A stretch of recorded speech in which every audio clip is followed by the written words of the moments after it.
اسے اس کا دوستانہ اور بے تکلفانہ انداز میں بات کرنا گراں گزر رہا تھا، مگر وہ اس کا اظہار اپنے چہرے سے نہیں ہونے دے رہا تھا۔ میرا مطلب ہے پہلے پزیریا اور اب روبرٹو کا آفس، یہ تقدیر ہی ہے نا جو ہم دونوں کو بار بار کہیں نہ کہیں ملا رہی ہے۔ وہ مسکرا کر بولی۔ ہاں شاید، اس نے شانے اچکا کر بے نیازی سے مبہم انداز میں کہا۔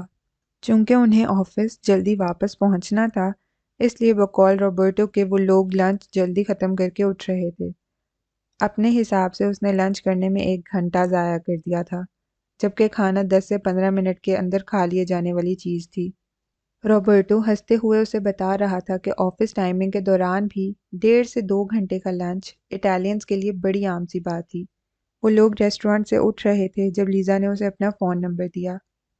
کیا پتہ کبھی تمہیں آرٹ میں دلچسپی ہو جائے اور تم مجھ سے کوئی پینٹنگ بنوانا چاہو، وہ بلا وجہ بے تکلف ہوتی مسکرا کر بولی تھی۔ یا قسمت تم دونوں کو ملوانا چھوڑ دے اور ویسے ہی تم لیزا سے ملنا چاہو، روبرٹو مسکرا کر بولا تھا۔ وہ لیزا کو چھیڑ رہا تھا۔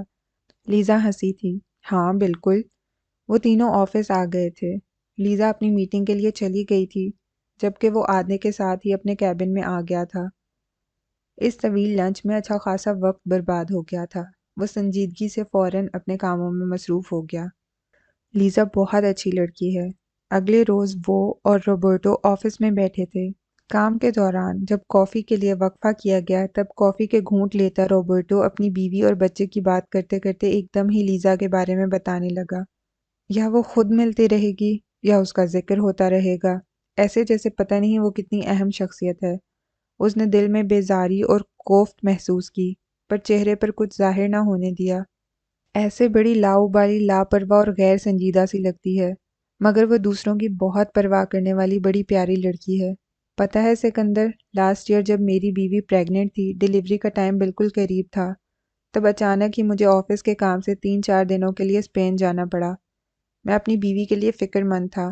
میں اس کی ماں اور بہن سے اس کا خیال رکھنے کی تاکید کر کے گیا تھا۔ لیزا ان دنوں چھٹیوں میں روم آئی ہوئی تھی۔ جانتے ہو، جس روز میری بیوی کو ہسپتال جانے کی ضرورت پڑی، تب اس کی ماں اور بہن سے بھی پہلے لیزا اس کے پاس پہنچی تھی۔ وہ اسے ہسپتال لے کر گئی تھی۔ اس قصے میں بہت سی ایسی باتیں تھیں جو اس کی سمجھ میں نہیں آئی تھیں، مگر جب اسے قصے میں ہی کوئی دلچسپی نہ تھی تو کچھ سمجھنے کی ضرورت بھی کہاں تھی۔ اس نے محض سر ہلا کر یہ تاثر دیا کہ اس نے روبرٹو کی لیزا کے متعلق ساری بات سنی ہے۔ اسے اندھیرے سے ڈر لگ رہا تھا، اس کا دم گھٹ رہا تھا، اسے سانس لینے میں مشکل ہو رہی تھی، وہ چلا رہا تھا، وہ رو رہا تھا۔ اسے اندھیرے سے نکلنا تھا۔ کوئی کیوں نہیں آ رہا تھا اسے اندھیرے سے نکالنے؟ وہ مدد کے لیے چلاتا بری طرح رو رہا تھا۔ اسے کسی کے ہنسنے کی آواز سنائی دی تھی۔ وہاں کوئی تھا جو بے بسی سے اس کا تماشا دیکھ رہا تھا، اس پر کہکہے لگا کر ہنس رہا تھا۔ وہ بے چینی اور اضطراب میں کروٹیں بدل رہا تھا۔ وہ پورا کا پورا پسینے میں نہایا ہوا تھا۔ یوں لگ رہا تھا جیسے وہ سوتے میں کہیں چلے جانے، کہیں بھاگ جانے کی کوشش کر رہا تھا۔ اس کے لبوں سے بہت ہلکی ہلکی بچاؤ بچاؤ اور ہیلپ ہیلپ کی آوازیں نکل رہی تھیں۔ بے چینی سے ہاتھ پاؤں چلاتے اس نے ایک دم ہی آنکھیں کھول دی تھیں۔ سکندر، میں چاہتا ہوں تم ہارورڈ میں ایڈمیشن لو۔ کھانے کی میز پر وہ چاروں موجود تھے۔ شہریار خان سکندر سے مخاطب تھے۔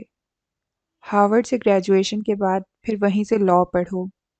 جی پاپا، وہ مؤدب بنا جواباً گردن ہاں میں ہلا کر بولا تھا۔ زین نے اسے بغور دیکھا تھا۔ اسے سکندر کی فرما برداری اور سعادت مندی والی اس اداکاری سے نفرت تھی۔ پاپا کے سامنے اتنا اچھا بن کر آخر وہ خود کو کیا ثابت کرنا چاہتا تھا؟ ان کی امّو جان شہریار خان کے آگے مختلف ڈشز رکھ رہی تھیں۔ وہ اسی طرح شوہر کی خدمت میں مصروف رہا کرتی تھیں۔ شہریار خان اس گھر کے حاکم اعلیٰ تھے۔ جو وہ پسند کرتے تھے وہ یہاں ہوا کرتا تھا، جو ناپسند کرتے تھے کسی کی مجال نہ تھی وہ کر سکتا۔ بیکار سی امید تھی، پھر بھی وہ امید سے باپ کی طرف دیکھتا رہا۔ شاید ابھی وہ اس کے بارے میں بھی اپنی کسی خواہش کا اظہار کریں۔ زین، میں چاہتا ہوں تم یہ پڑھو۔ زین، تم فلاں یونیورسٹی میں ایڈمیشن لینا۔ مگر اس کی حسرت حسرت ہی رہی تھی۔ سکندر شہریار کے آگے انہیں وہ نہ کبھی نظر آیا تھا نہ ہی آ سکتا تھا۔ وہ سنجیدگی سے سکندر کے ساتھ گفتگو میں مصروف تھے۔ اس کے کریئر، پروفیشن اور مستقبل کے حوالوں سے انہوں نے کیا کیا پلان کر رکھا تھا، وہ یہ سب کچھ سکندر کو بتا رہے تھے، اور وہ جی پاپا، اچھا پاپا اور اوکے پاپا کہتا ان کے ہر پلان سے اتفاق کر رہا تھا۔ سکندر کی تمام کریئر پلاننگ شہریار خان نے کر رکھی تھی، جبکہ زین شہریار کے لیے ان کی کوئی کریئر پلاننگ نہ تھی۔ وہ جہاں بھی پڑھنا چاہے اور جو کچھ بھی پڑھنا چاہے انہیں کوئی اعتراض نہ ہوگا۔ وہ پیسہ اس پر بھی خرچ کریں گے، مگر اس کے لیے ان کے اس طرح کے کوئی خواب نہ تھے جیسے سکندر کے لیے، اور ان کے گھر کی اس اگلی ڈکلنگ نے ایسا کون سا کارنامہ سر انجام دے دینا تھا جو وہ اس سے امیدیں اور آس باندھتے۔ ان کی امیدوں کا مرکز تو ان کا 18 سالہ ولی عہد شہزادہ سکندر شہریار تھا۔ وہ اپنے اندر بہت سی کڑواہٹ محسوس کرتا ہوا سوچ رہا تھا۔ وہ کھانے کے بعد کمرے میں آ گیا تھا۔ عجیب سی ایک سوچ اس کے اندر آئی تھی، کاش ایسا ہو سکندر کا ہارورڈ میں داخلہ نہ ہو سکے۔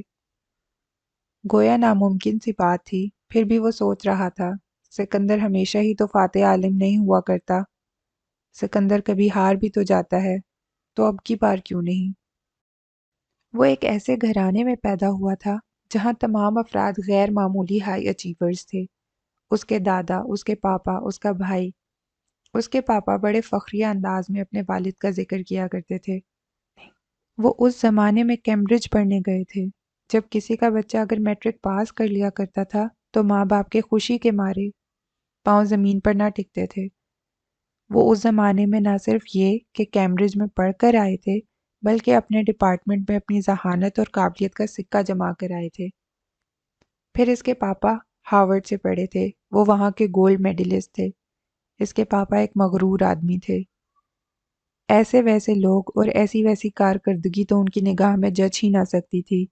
وہ اپنے اونچے خاندان، اعلیٰ نسب اور اپنی خاندانی ذہانت اور قابلیت پر فخر کیا کرتے تھے۔ پیسہ تو بہت لوگ کما لیتے ہیں، پیسہ ہونا خوبی کی بات نہیں، خوبی کی بات تو آپ کا اعلیٰ نسب اور اعلیٰ تعلیمی قابلیت کا ہونا ہے۔ ان دو چیزوں کے ساتھ آپ نے پیسہ بھی کما لیا ہو تو یہ اصل فخر کی بات ہے۔ اس نے بچپن سے اپنے پاپا کے منہ سے یہی جملے سنے تھے، مگر دکھ کی بات یہ تھی کہ وہ اپنے باپ کے طے کردہ معیار کے مطابق ذہین اور قابل نہ تھا۔ وہ غیر معمولی قابلیت، ذہانت اور مثالی وجاہت کی حامل اپنی فیملی میں شاید سب سے بدصورت ہی ٹھہرتا۔ اس کے والد ایک بے تحاشا ہینڈسم آدمی تھے، ایک بھرپور مردانہ روبدار شخصیت کے حامل، مضبوط جسم، لمبا قد، چوڑا سینہ، چہرے پر گھنی مونچھیں، گہری سیاہ آنکھیں جن میں خوبصورتی اور ذہانت دونوں جھلکتی تھیں، لمبی مغروریت لی ناک، کشادہ پیشانی۔ وہ چلتے تو یوں لگتا کسی ریاست کا حاکم چل رہا ہو، بولتے تو ان کی شخصیت کے روب، بھاری مردانہ آواز اور جاہو جلال کے آگے بڑوں بڑوں کا پتہ پانی ہو جایا کرتا۔ وہ زندگی میں ہر جگہ، ہر میدان میں کامیاب ہوئے تھے۔ وہ ورلڈ بینک میں ایک انتہائی اونچی اور اہم پوسٹ پر جاب کر رہے تھے۔ ریٹائرمنٹ کے بعد انہیں پاکستان میں اپنا خاندانی بزنس سنبھالنا تھا، جسے ابھی اس کے دادا سنبھال رہے تھے۔ شہریار خان کی ملازمت کے سبب وہ سب لوگ واشنگٹن میں رہتے تھے۔ ان کی فیملی 4 افراد پر مشتمل تھی: شہریار خان، ان کی ماں جنہیں وہ بھائی امو جان بلایا کرتے تھے، اور وہ دونوں بھائی۔ ان کی ماں ایک بڑی ہی نرم خو اور مہربان خاتون تھی، نہایت دھیما بولنے والی، ہر ایک سے ہمدردی کرنے والی، اپنے بچوں اور شوہر پر جان چھڑکنے والی۔ وہ اعلیٰ تعلیم یافتہ خاتون تھیں، MBBS ڈاکٹر تھیں، مگر شادی کے بعد شہریار خان کے کہنے پر انہوں نے شوہر اور پھر بعد میں بچوں کی خاطر اپنے کریئر اور پروفیشن کی قربانی دے کر خود کو پوری طرح اپنے گھر کے لیے وقف کر دیا تھا۔ شہریار خان کا جس طرح کا مزاج تھا، وہ جس طرح اپنی بات منوانے کے عادی تھے، جس طرح کی حاکمانہ ان کی طبیعت تھی، ایسے مزاج کے حامل شخص کے ساتھ گزارا کرنا ان کی امو جان ہی کا وصف تھا۔ وہ شوہر کی ہاں میں ہاں ملانے والی اور شوہر کی ہر بات کو حکم کا درجہ دینے والی خاتون تھیں۔ ان کے شوہر نے کہہ دیا ہے، بس ان کے لیے حکم ہو گیا ہے۔ وہ شکل و صورت میں اپنی ماں پر تھا، اور ان کی ماں ایک خوبصورت خاتون تھی، سو وہ بھی خوبصورت تھا، مگر اس کا قد کاٹ اپنے باپ جیسا نہیں تھا۔ اس کی آنکھوں سے وہ روب اور ذہانت نہیں جھلکتی تھی جو اس کے باپ کی آنکھوں سے ظاہر ہوتی تھی۔ اس کی شخصیت میں وہ کرزما نہیں تھا جو اس کے باپ کی شخصیت میں تھا۔ یہ سب اگر کسی میں تھا تو صرف اور صرف سکندر شہریار میں۔ اسے اپنے بھائی کے ساتھ نہ دیکھا جاتا تو وہ ایک خوش شکل، ہینڈسم اور چارمنگ لڑکا تھا، مگر جہاں وہ دونوں بھائی ایک ساتھ ہوتے وہ پس منظر میں چلا جایا کرتا تھا۔ ایسا ہو ہی نہیں سکتا تھا کہ سکندر شہریار اور زین شہریار ایک ساتھ کسی جگہ پر ہوں اور دیکھنے والے اس کی طرف متوجہ ہو جائیں۔ بہت بچپنے میں وہ اس چیز کو زیادہ محسوس نہیں کیا کرتا تھا، گو یہ سمجھتا تھا کہ اس کے پاپا سکندر کو اس سے زیادہ اہمیت دیتے ہیں۔ ان دونوں بھائیوں کی عمروں میں 10 ماہ کا فرق تھا۔ وہ سکندر سے 10 ماہ چھوٹا تھا اور وہ نہیں جانتا تھا کہ وہ سکندر سے دنیا میں آنے میں 10 ماہ پیچھے نہیں، بلکہ اسے زندگی بھر ہر میدان میں سکندر سے چند قدم پیچھے رہنا تھا۔ جب وہ دونوں بھائی چھوٹے تھے وہ تب بھی محسوس کرتا تھا کہ پاپا کے لیے جو اہمیت سکندر کی ہے وہ اس کی نہیں ہے۔ وہ سکندر کو اس سے زیادہ اس لیے اہمیت دیتے ہیں کیونکہ سکندر ان کے جیسا ہے۔ سکندر بچپن کی بچگانہ باتوں میں بھی ذہانت کا غیر معمولی مظاہرہ کیا کرتا تھا۔ زین نے ریموٹ کنٹرول والی گاڑی کھلونوں کی دکان پر پسند کی تھی اور سکندر نے اسکریبل۔ شہریار خان تو بڑے بیٹے کی اس ادا پر ہی نہال ہو گئے تھے۔ پھر انہوں نے اسے تو محض ریموٹ کنٹرول والی کار ہی دلوائی تھی، جبکہ سکندر کو اسکریبل کے ساتھ ریموٹ کنٹرول والی کار، ایروپلین اور کھلونوں کی سپورٹس کار کا ایک پورا سیٹ بھی دلوایا تھا۔ اس کے دل کو چوٹ لگی تھی، اسے دکھ ہوا تھا۔ وہ گھر آ کر اپنی کار سے کھیلا بھی نہیں تھا۔ شام میں سکندر اپنے کھلونے لے کر اس کے پاس آ گیا تھا، وہ اسے اپنے ساتھ کھیلنے کی دعوت دے رہا تھا۔ شہریار خان نے ہر وہ چیز جو اسے نہیں صرف سکندر کو دلائی ہوئی تھی، سکندر اس کے ساتھ شیئر کیا کرتا تھا۔ سکندر اس سے پیار کرتا تھا۔ وہ کبھی اس کے ساتھ کھیل لیا کرتا اور کبھی اگر شہریار خان کے جانبدارانہ رویے پر اس کا دل زیادہ دکھا ہوا ہوتا تو بدتمیزی سے اپنے کمرے سے اسے نکال دیا کرتا تھا۔ عجیب سا رشتہ تھا اس کا اپنے بھائی کے ساتھ۔ کبھی اسے اس پر پیار آتا، اس کے ساتھ کھیلنے کو جی چاہتا، اور کبھی کبھی وہ اسے اپنا سب سے بڑا دشمن، سب سے بڑا حریف نظر آتا۔ پھر اسے سکندر سے نفرت ہونے لگتی۔ وہ اپنے پاپا کی نگاہوں میں کبھی بھی اہمیت اس لیے نہیں پا سکتا کہ اس کے مد مقابل ہر جگہ پر سکندر موجود تھا۔ سکندر ہر سال اسکول میں ٹاپ کرتا تھا اور وہ اپنی کلاس میں سیکنڈ تھرڈ پوزیشن لیا کرتا تھا۔ اسکول ایک ہی تھا تو رزلٹ بھی ایک ہی دن ہوا کرتا تھا۔ اس کی رپورٹ کارڈ پر ایک افسوس بھری نگاہ ڈالنے کے بعد شہریار خان کی توجہ کا اصل مرکز سکندر ہوا کرتا تھا۔ وہ سکندر کو ہرانے کے لیے ہر سال گزشتہ سال سے زیادہ محنت کیا کرتا تھا۔ عجیب سی ایک ریس لگی تھی، ایک غیر اعلانیہ مقابلہ تھا جو اس کا اپنے بھائی سے تھا۔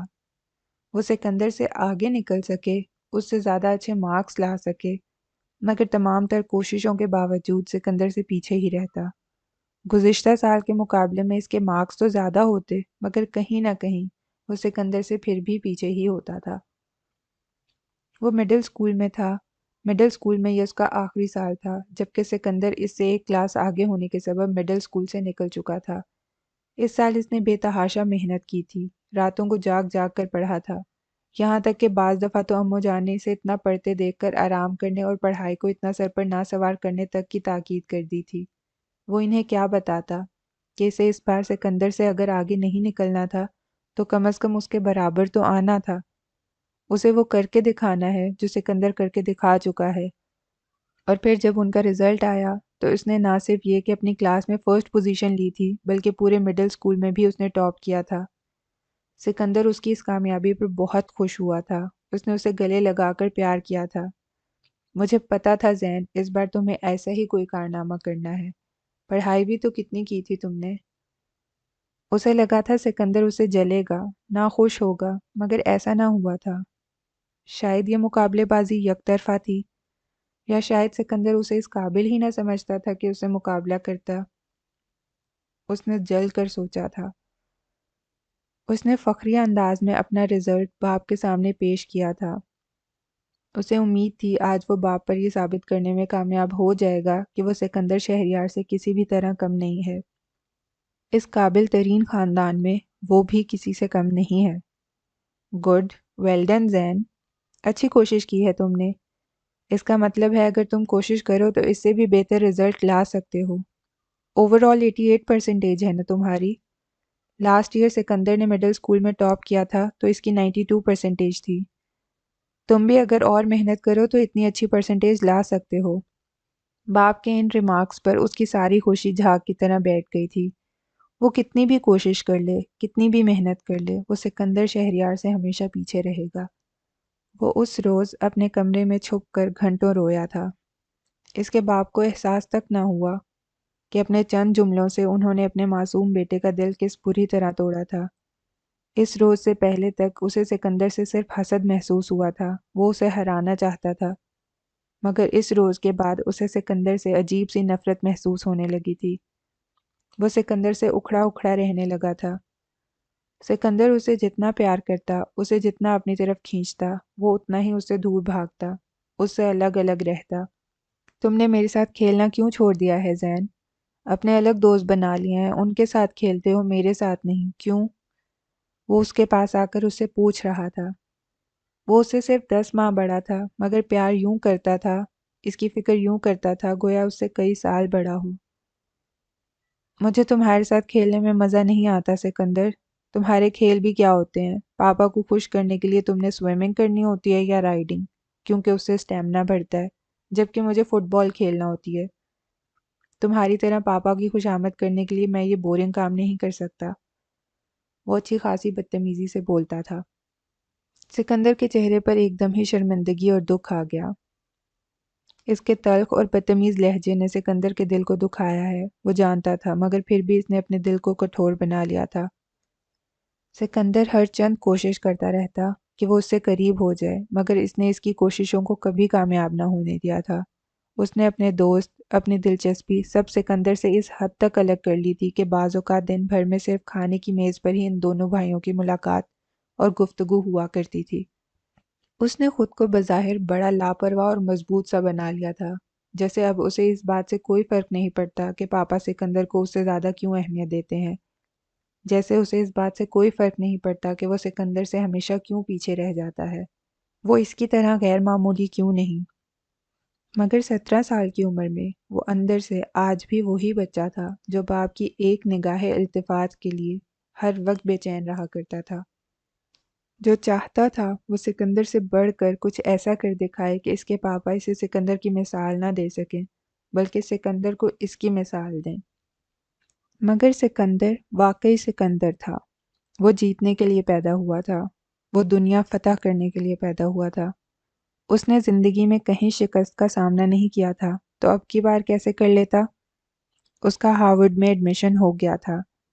ایڈمیشن مل جانے کی خبر شہریار خان اور امو جان کو سنانے کے بعد وہ بھاگا بھاگا اس کے کمرے میں آیا تھا۔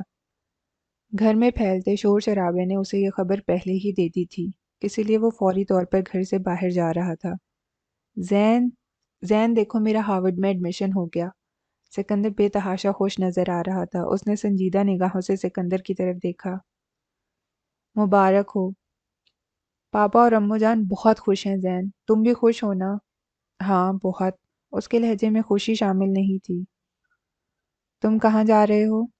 اسے دروازے کی طرف جاتا دیکھ کر سکندر حیرت سے بولا تھا۔ جمی کے پاس، ہمارا فٹ بال میچ ہے۔ آج تم مت جاؤ زین، پلیز۔ کیوں، آج کیا خاص بات ہوئی ہے؟ تمہارا ایڈمیشن؟ آئی ایم سوری، میرے لیے یہ اتنی امپورٹنٹ بات نہیں ہے کہ میں اپنے سارے پروگرامز کینسل کر کے تمہارے ساتھ گھر پر بیٹھ جاؤں۔ امو جان اور پاپا کے سامنے تو ہرگز نہیں، مگر اکیلے میں وہ سکندر کے ساتھ اسی ٹون میں بات کیا کرتا تھا، بلکہ سکندر کی بات کا جواب دیا کرتا تھا، کیونکہ خود سے تو وہ اسے بہت ہی کم مخاطب کیا کرتا تھا۔ اس کے بے رخی اور بدتمیزی نے سکندر کے چہرے پر پھیلی خوشی کو مٹا دیا۔ وہ اتنا ہرٹ ہوا ہے، اس پر دھیان دیے بغیر وہ کمرے سے ہی نہیں گھر سے نکل گیا تھا۔ وہ جمی کے پاس نہیں گیا تھا، وہ فٹ بال کھیلنے نہیں گیا تھا، وہ غصے میں مختلف سڑکوں پر اکیلا پھر رہا تھا۔ کیوں سکندر ہر بار جیت جاتا ہے؟ کیوں؟ کیا ہو جاتا اگر زندگی میں ایک بار وہ ہار جاتا؟ وہ جانتا تھا بچپن سے دہرائی جاتی کہانی ایک بار پھر دہرائی جانی تھی۔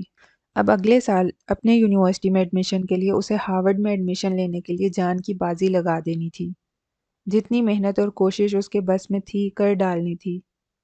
وہ سکندر کو ایک بار پھر ہرا نہیں سکا تھا تو کم از کم اس کے برابر تو آ جائے۔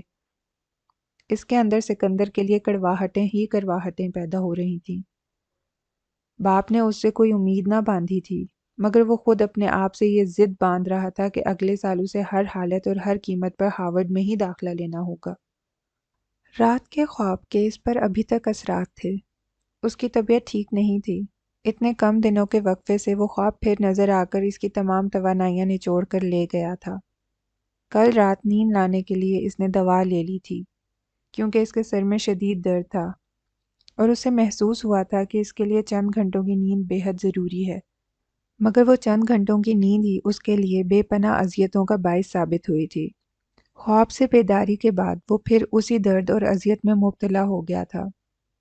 وہ 32 سال کا بظاہر بہت صحت مند اور بھرپور مرد نظر آتا تھا، مگر اس کے ساتھ صحت کے کئی مسائل تھے۔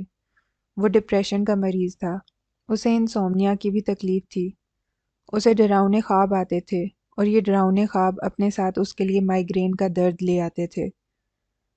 اس کی گردن کے پچھلے حصے سے ایک شدید درد اٹھتا تھا جو اس کے کندھوں، ہاتھوں اور سر تک پھیل جایا کرتا تھا۔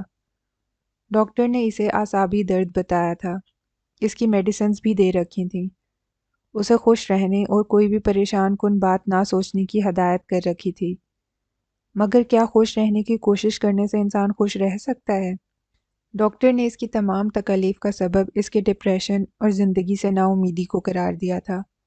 یہ وجوہات ختم کرنے سے وہ قاصر تھا، سو وقتاً فوقتاً اٹھتے اس درد کو خاموشی سے سہ لیا کرتا تھا۔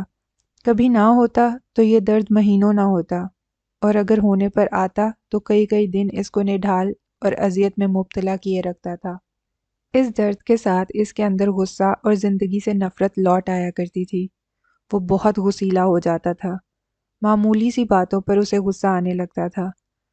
ڈاکٹر نے اسے بتایا تھا کہ یہ غصہ در حقیقت اس کے اندر کی اداسیاں اور محرومیاں تھیں۔ جیسے جیسے یہ درد بڑھتا اس کا ڈپریشن بھی بڑھتا اور اس کے اندر اپنی زندگی ختم کر لینے کی خواہش پھر سے بیدار ہونے لگتی تھی۔ یہ کیفیت مستقل نہیں رہتی تھی، کبھی چند دن، کبھی چند گھنٹے اور کبھی محض چند منٹ، مگر یہ اس کا مستقل طور پر پیچھا بھی نہیں چھوڑتی تھی۔ طبیعت جیسی بھی تھی، اسے دفتر تو ہر حال میں جانا تھا۔ وہ ہوٹل میں بیٹھ کر اس درد کے نخرے اٹھانے کے موڈ میں نہیں تھا۔ اس پر طاری ہوا خود کو ختم کر دینے کا احساس اسے خود کو تکلیف اور اذیت دینے پر اکسا رہا تھا۔ اس کی گردن میں اس شدت کا درد تھا کہ وہ اپنی گردن دائیں بائیں گھما نہیں پا رہا تھا۔ سر اس درد سے پھٹتا ہوا محسوس ہو رہا تھا، سانس بھی جیسے کھینچ کھینچ کر آ رہی تھی، مگر وہ روز کی طرح تیار ہو کر آفس جا رہا تھا۔ دفتر میں وہ کسی کو پتہ نہیں چلنے دے رہا تھا کہ اسے کتنی شدید تکلیف ہے۔ اسے گردن دائیں بائیں نہ گھماتا دیکھ کر زیادہ سے زیادہ کسی نے کچھ سوچا ہوگا تو یہ ہی کہ رات سوتے میں اس کی گردن میں کوئی جھٹکا وٹکا آ گیا ہے۔ رابرٹو نے تو اس سے یہ بات پوچھ بھی لی تھی۔ ہاں، سوتے میں جھٹکا آ گیا تھا، اس نے رابرٹو کی بات کا اس بات میں جواب دیا تھا۔ رابرٹو اپنی بیوی اور بچے کے ساتھ 4-5 دنوں کے لیے گھومنے پھرنے وینس جا رہا تھا۔ تم بھی وینس ضرور جانا سکندر، اٹلی آئے ہو، وینس گھومے بغیر واپس چلے گئے تو تمہارا ٹرپ ادھورا رہ جائے گا۔ روم، جہاں وہ قیام پذیر تھا، سکندر کو اسے دیکھنے اور وہاں گھومنے پھرنے کا کوئی شوق نہ تھا، تو وہ اٹلی کے کسی اور شہر میں کیا جاتا۔ بہرحال اس نے ہاں کوشش کروں گا کہہ کر روبرٹو کی اس بات کا بھی اس بات ہی میں جواب دیا تھا۔ آج رات اسے آفس کے انتہائی اہم کام سے نیپلز جانا تھا۔ وہاں کی ایک کمپنی کی ان کی کمپنی کے ساتھ ایک انتہائی اہم نوعیت کی میٹنگ تھی۔ آفس کی جانب سے اس کے جانے کے تمام انتظامات مکمل تھے۔ اٹلی کی انتہائی تیز رفتار اور مہنگی ٹرین الٹا ویلوسیٹا جو اٹلی کے مختلف شہروں کے درمیان چلا کرتی تھی، اس میں اس کی سیٹ بک کروائی جا چکی تھی۔ ٹرین نے اسے 1.25 گھنٹے میں نیپلز پہنچا دینا تھا۔ صبح 8:30 بجے اس کی میٹنگ تھی اور میٹنگ سے قبل چند گھنٹے گزارنے کے لیے آفس کی جانب سے نیپلز کے ایک پر آسائش ہوٹل میں اس کے لیے روم بھی بک کروایا جا چکا تھا۔ وہ آفس میں پورا دن گزار کر شام میں ہی اٹھا تھا۔ درد تھا تو ہوا کرے، اس نے واپسی کے لیے روزانہ کی طرح واک کرنے کا فیصلہ کیا۔ وہ میٹرو، ٹیکسی یا آفس کی گاڑی میں اپنے ہوٹل نہیں جائے گا، اس نے خود سے سوچا تھا۔ ابھی ویا باربرینی پر ہی تھا جب پیچھے سے ایک گاڑی سے ہارن دیتی اس کے نزدیک آ کر رکی۔ دیکھو، تقدیر نے پھر ہمیں ملا دیا، لیزا ہنس کر گاڑی کا شیشہ نیچے کرتی ہوئی اس سے بولی تھی۔ وہ جواباً کچھ بھی نہیں بولا۔ آخر اس لڑکی کی یہ کیوں سمجھ میں نہیں آتا کہ وہ اس کی بے تکلفی سخت ناپسند کرتا ہے۔ آؤ بیٹھو، کہاں جانا ہے تمہیں؟ میں ڈراپ کر دیتی ہوں۔ وہ اس طرح بول رہی تھی جیسے اس کی کوئی دوست ہو۔ وہ اپنا غصہ دباتا ہوا خشک لہجے سے بولا، نو تھینکس، میں واک کر کے جانا چاہتا ہوں۔ کم آن سکندر، تکلف مت کرو، میں تمہیں ڈراپ۔ لیزا کا بے تکلفی اور اسرار لیا جملہ اس نے مکمل نہیں ہونے دیا تھا۔ بھاڑ میں جائے روبرٹو، اس کی یہ دوست، اور بھاڑ میں جائے لحاظ اور اخلاقیات۔ غصہ اور جارحیت اس پہ پوری طرح حاوی تھی۔ جب میں تمہیں منع کر چکا ہوں تو تمہاری سمجھ میں میری بات کیوں نہیں آ رہی؟ میں تمہارے ساتھ بات کرنے، بیٹھنے یا دوستی کرنے میں بالکل بھی انٹرسٹڈ نہیں ہوں۔ تمہیں یہ بات سمجھ لینی چاہیے۔ روبرٹو کی دوست ہو تو اس کی دوست بن کر رہو، میرے ساتھ بے تکلف ہونے کی کوشش مت کیا کرو۔ وہ بہت بدتمیزی سے خاصی تیز آواز میں بولا تھا۔ لیزا اس کی بدتمیزی پر حیرت سے آنکھیں پھاڑے بالکل ہکا بکا اسے دیکھ رہی تھی۔ وہ اپنی بات مکمل کر کے وہاں رکا نہیں تھا۔ وہ غصے سے تیز تیز قدم اٹھاتا وہاں سے فوراً آگے بڑھ گیا تھا۔ وہ اپنے ہوٹل آ چکا تھا۔ اسے شدید تکلیف تھی۔ وہ آتے ہی بغیر لباس تبدیل کیے بیڈ پر لیٹ گیا تھا، مگر اسے لیٹنے میں بھی بہت تکلیف ہو رہی تھی کیونکہ گردن، کندھے اور بازوؤں میں درد کی شدت کے سبب وہ اپنی مرضی کے مطابق کروٹ بھی نہیں لے پا رہا تھا۔ اس کے سر میں ناقابل بیان حد تک درد تھا۔ جب یہ درد حد سے بڑھتا محسوس ہوا تب وہ بیڈ سے اٹھا۔ اس نے گلاس میں پانی نکالا اور خالی پیٹ وہ تیز اثر دوا لے لی جو ڈاکٹر نے اس کے درد کے لیے اسے بتائی تھی۔ دوا لے کر وہ واپس بیڈ پر لیٹ گیا تھا۔ خود کو پرسکون کرنے کے لیے اس نے آنکھیں بند کر لی تھیں۔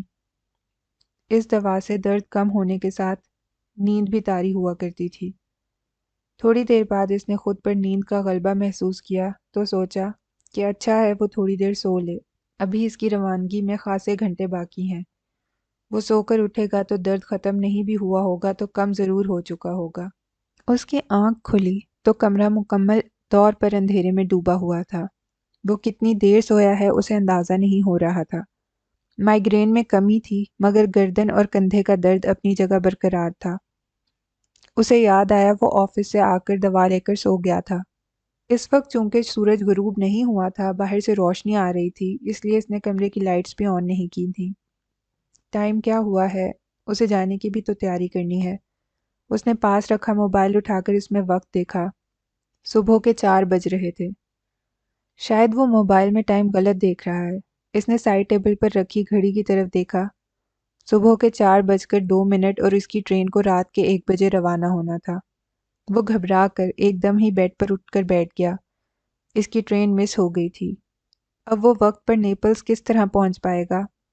وہ اس طرح سے کیسے سوتا رہ گیا؟ اسے دوا نہیں لینی چاہیے تھی، چند گھنٹوں کی تو بات تھی، برداشت کر لیتا درد۔ بہرحال جو ہو چکا تھا وہ تو ہو چکا تھا۔ اب اس کو فوری طور پر اس پریشانی کا کوئی حل ڈھونڈنا تھا۔ اسے فوری طور پر نیپلز پہنچنے کے لیے کوئی اور راستہ ڈھونڈنا تھا۔ اس نے ہوٹل کے ریسیپشن کا نمبر ملایا۔ وہاں پر اسے بتایا گیا کہ الٹا ویلوسٹا یا یورو سٹار، ان دونوں تیز رفتار ٹرینوں میں سفر کرنے کے لیے پہلے سے سیٹ بک کروانی پڑتی ہے۔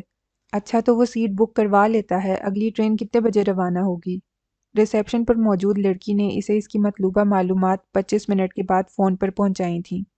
صبح 6 بجے یورو سٹار نے روانہ ہونا تھا مگر اس میں کوئی سیٹ دستیاب نہیں تھی، اور الٹا ویلوسٹا کی اگلی ٹرین صبح 8 بجے روانہ ہونی تھی۔ وہ حقیقتاً پریشان ہو گیا تھا۔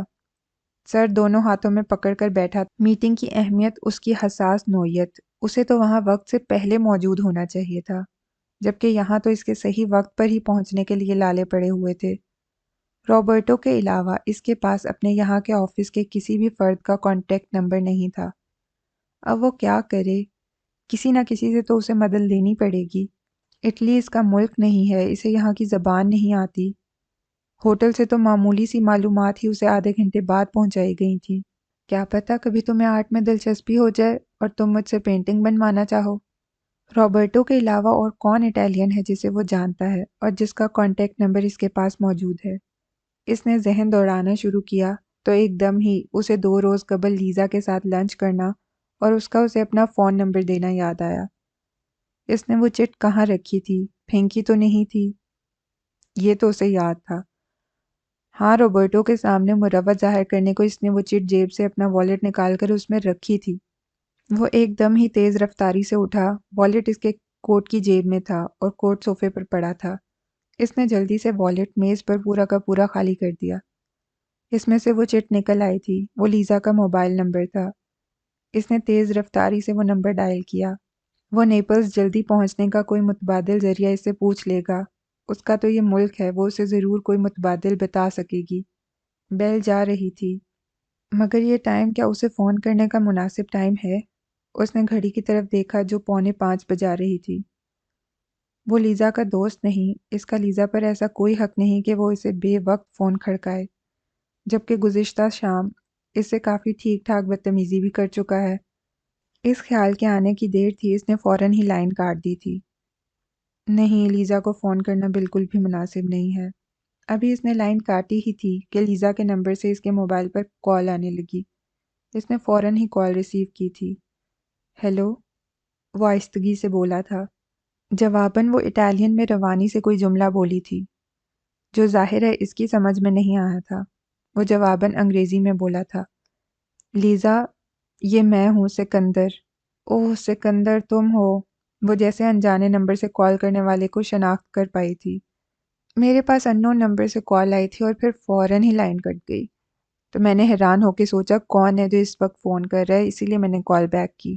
وہ اپنے اسی مخصوص خوش اخلاق انداز میں بولی تھی۔ آئی ایم سوری، میں نے تمہیں غلط وقت پر کال کی۔ کوئی بات نہیں، میں جاگی ہوئی تھی۔ تم بتاؤ کیسے فون کیا تھا؟ کوئی پرابلم؟ وہ کل اس سے کتنی بدتمیزی سے پیش آ چکا ہے، اس بات کا ہلکا سا بھی تاثر اس کے لہجے میں موجود نہیں تھا۔ اس کی وہی بے تکلفی و خوش دلی کی آواز اس کی سماعتوں سے ٹکرا رہی تھی۔ مجھے صبح 8 بجے نیپلز پہنچنا ہے، ایک بہت ہی اہم میٹنگ کے لیے۔ اتفاق سے میری آنکھ لگ گئی اور میری ٹرین مس ہو گئی ہے۔ پلیز مجھے یہ گائیڈ کر دو کہ میں اب کس طرح سے سفر کروں کہ ٹائم پر پہنچ جاؤں۔ تمہیں نیپلز جانا ہے؟ اس نے سوچنا شروع کر دیا۔ جہاز کا آپشن تو فضول ہے، فلائٹ کا ٹائم تو 1 گھنٹے سے بھی کم ہے، مگر یہاں سے ایئرپورٹ پہنچتے، پھر وہاں تمام فارمیلٹیز سے گزرتے سفر کرنے کے بعد نیپلز پہنچو گے، تو وہاں بھی ایئرپورٹ سے شہر کے مرکز تک پہنچنے میں تمہیں کئی گھنٹے لگ جائیں گے۔ جتنی بھی فاسٹ ٹرینز ہیں ان میں تمہیں کم سے کم بھی 1 دن پہلے سیٹ بک کروانی پڑے گی، کیونکہ ٹورسٹ سیزن ہے اور ان پر رش ہوگا۔ اور سلو ٹرینز پہ پہنچنے میں تمہیں 3 سے 3.5 گھنٹے تقریباً لگ جائیں گے۔ وہ جیسے مختلف آپشنز پر غور کرتی جلدی جلدی بول رہی تھی۔ بائی روڈ، وہ ایک دم ہی بولی تھی، تمہیں بائی روڈ نیپلز جانا چاہیے۔ صبح سویرے کا وقت ہے، اس وقت تمہیں زیادہ ٹریفک نہیں ملے گی، اور اگر ڈرائیور مجھ جیسا ہو تو تم 2.5 گھنٹے میں نیپلز پہنچ جاؤ گے۔ وہ ہنس کر بولی۔ ابھی وہ جواباً کچھ بول بھی نہیں پایا تھا کہ وہ فوراً ہی مزید بولی، تم مجھے اپنے ہوٹل کا نام بتاؤ، میں تمہارے پاس آ رہی ہوں۔ جتنی دیر مجھے پہنچنے میں لگے گی تم اس میں اپنی تیاری کر لو۔ وہ اس سے صرف مشورہ اور حل معلوم کرنا چاہتا تھا، اس کی مدد نہیں لینا چاہتا تھا۔ یہ بالکل بھی مناسب نہیں تھا، اپنی وجہ سے کسی کو زحمت دینا، نیند سے اٹھانا اور پھر دوسرے شہر جانا۔ تم زحمت مت کرو لیزا، میں اسے خود نہیں پتا تھا وہ کس طرح بائی روڈ نیپلز پہنچ جائے گا۔ ٹیکسی وغیرہ کا بھی اگر بندوبست کرتا تو زبان کا مسئلہ راستے میں اور منزل تک پہنچنے میں درپیش آ سکتا تھا۔ لیزا اس کے ادھورے جملے کے جواب میں فوراً بولی تھی، ابھی ان فارمیلٹیز کو رہنے دو، اس وقت تمہارے لیے اہم ہے وقت پر نیپلز پہنچنا۔ تم جلدی سے تیاری کرو، میں فوراً پہنچ رہی ہوں۔ ہاں، اس وقت اسے مسئلے کا حل ڈھونڈنا تھا۔ اس نے نیم رضامندی کے ساتھ لیزا کو اپنے ہوٹل کا نام بتا دیا تھا۔